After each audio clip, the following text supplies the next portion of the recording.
Ahojte!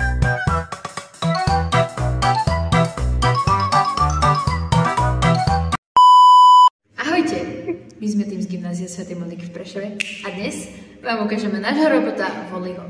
Wally je animovaná rozprávka, ktorej my dneska vdýchneme život. Wally je kompletne postavený z Lego Education Spike, vďaka čomu je veľmi stabilný a flexibilný. Snažili sme sa ho zostrojiť čo najvernejšie, preto sme zhotovili všetky prvky, ktorými Wally disponoval. Pohyb zabezpečujú pásy pripojené k veľkým motorom, dvere sú taktiež pripojené k dvom veľkým motorom. Na hlavnej konštrukcii sa nachádza prvá kocka Spike a priestor pre Cutebota.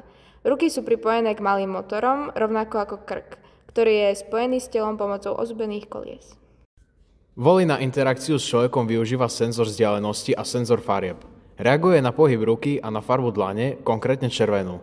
Pre účely komunikácie medzi kockami sme nahradili pôvodný software Lego Education Spike Prime na nový program z aplikácie Lego Mindstorms.